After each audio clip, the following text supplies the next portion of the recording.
Are you an ambassador for Ham Radio? Check it out.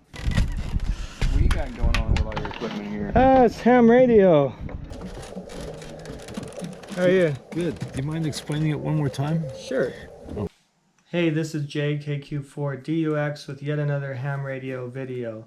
Today we're going to talk about how to do exactly that, how to be an ambassador for Ham Radio and specifically Parks on the Air.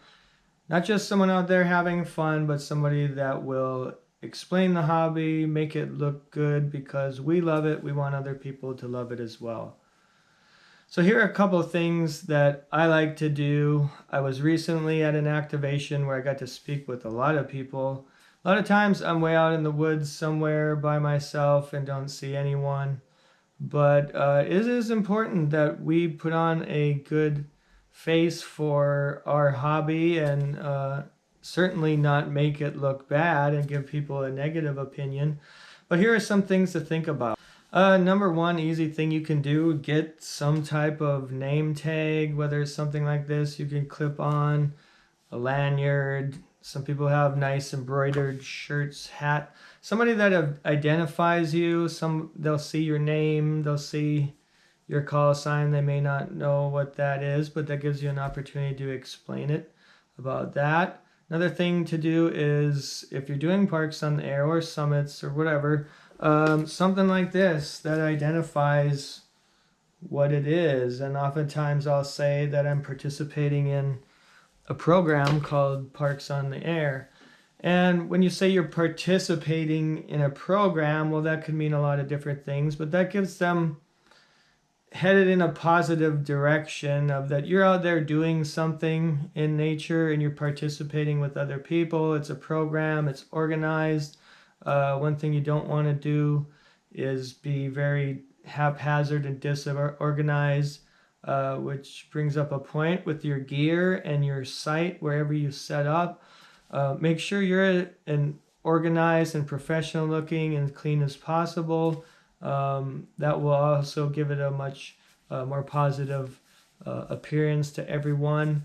And obviously you want to avoid looking shady in any way or doing anything that you shouldn't be doing. So when I encounter people and I talk to someone, there's a few highlights that I bring up. Number one, as I just mentioned, I'm participating in a program, and then I name that program, which is Parks on the Air. Then I share a little bit about why or what it is and why I do it. Parks on the Air is a national and worldwide program where we set up our radios, we make contacts with other people. That describes what it is. Then I also tell people the value in it, which may be value for them. I say it's not only a hobby, which it is, but it also is good practice for preparedness. A lot of people will know about ham radio. They've probably heard of it, but they don't know what all you can do with it. How popular is it? What is it used for? How could it help in a disaster? And it may lead you into a conversation, something like that. Well, let's take a look at a couple of clips of that activation and see how it went for me.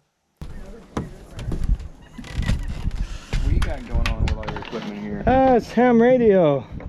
So I'm in a program called Parks on the Air. So people mostly in the US, but there are people overseas as well.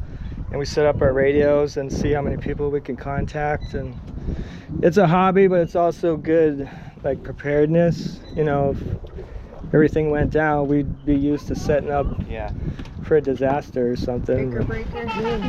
Yeah, I got a YouTube channel, so I'm just getting some footage of the scenery here. Okay, I got it now.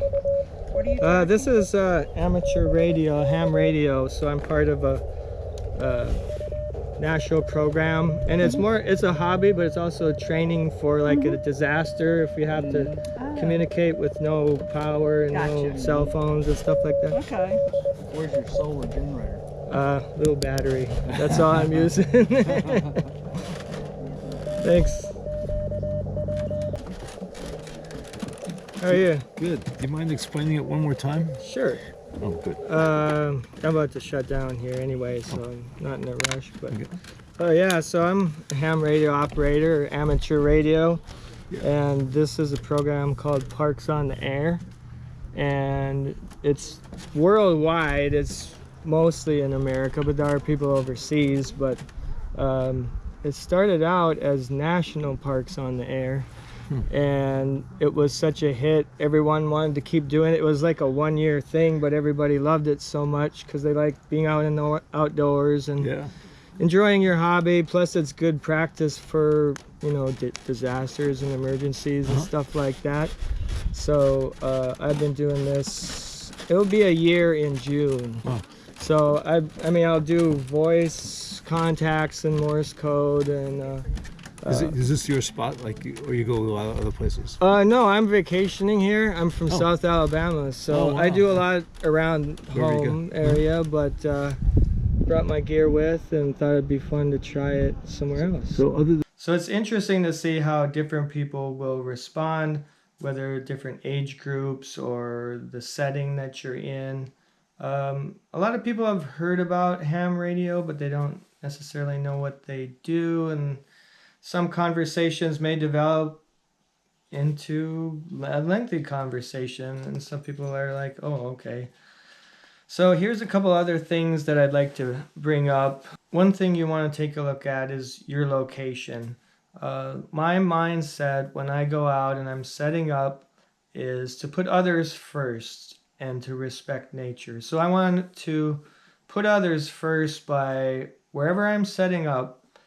Number one, I want to make sure I'm not in anyone's way. I don't want to be the guy that's got his equipment or ropes or whatever it is across a hiking path and they have to walk around it, or God forbid somebody trips or something like that. So we want to set up, and if something just didn't work out, I'd rather that, you know, I didn't get to do what I like to do, or it didn't work out the best for me, but everyone else had a good time.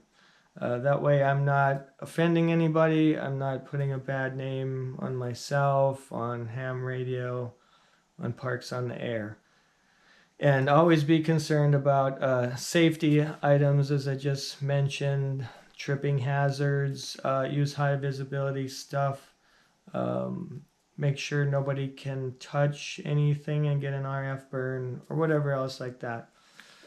Another thing you may encounter is in a law enforcement visit. I had a visit with a law enforcement official a while back, and it was a good encounter. He was just doing his job, and I was actually back in the woods away, and I was maybe 100 yards from a road that he passed on.